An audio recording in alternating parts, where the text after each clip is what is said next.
Bonjour, aujourd'hui je vais vous présenter mon autobiographie, Le dernier danseur de Mao. Li Cixin est né dans la pauvreté de Qingdao en Chine. Pour ne pas mourir de faim, les habitants se nourrissaient de patates douces séchées, mais quand la récolte ne suffisait pas, il fallait manger de l'écorce d'arbres et des racines. Malgré la dure réalité de sa vie, son enfance était pleine d'amour. Li Cixin grandit avec 6 frères et plusieurs cousins. Ses parents faisaient de leur mieux pour s'occuper d'eux, malgré les tâches épuisantes que son père et sa mère devaient accomplir au champ. Un jour, une délégation de l'Académie de danse de Beijing de Madame Mao est arrivée à l'école de la commune de Li pour recruter des enfants afin qu'ils puissent étudier le ballet et répandre la révolution culturelle du président Mao. Après plusieurs épreuves, Li fut choisi. C'est ainsi que commence son remarquable voyage. Il avait 11 ans quand il a quitté la maison pour commencer un régime de formation de 7 ans. Il s'entraînait 16h30 par jour, 6 jours par semaine.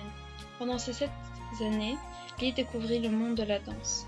Avec une incroyable détermination et persévérance, Li est désigné comme l'un des meilleurs danseurs de Chine.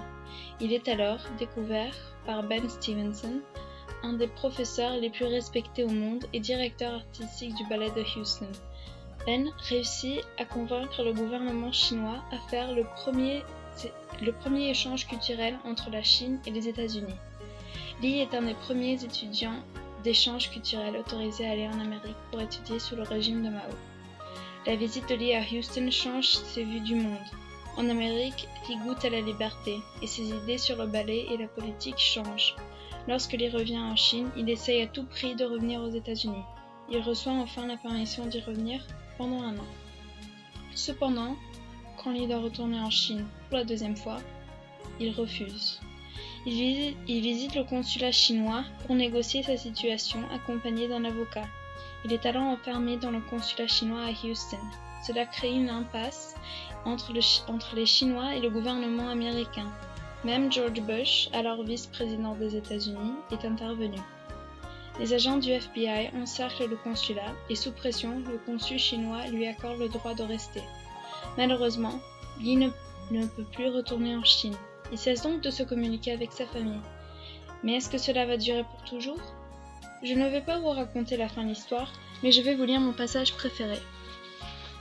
Un soir, il me vint une idée. Tandis que tout le monde dormait, je me rendis dans la salle de répétition armée d'une boîte d'allumettes et d'une bougie. J'allumai la bougie et la déposai à une extrémité de la salle avant de me mettre à répéter. Elle n'émettait qu'une faible lueur. C'était dur, mais je me disais que si je pouvais tourner dans l'obscurité, ensuite il me serait facile de tourner dans la lumière. Je ne pouvais prendre le risque d'allumer l'électricité et de me faire surprendre par un professeur en train de travailler si tard. Mais je continuais avec acharnement. À la fin du trimestre, j'avais laissé des traces sur le sol à force d'y tourner des heures et des heures toutes les nuits. Ce passage se passe pendant l'entraînement de l'Académie de danse à Beijing. Je l'ai choisi car il nous montre un des efforts de Li Cixin.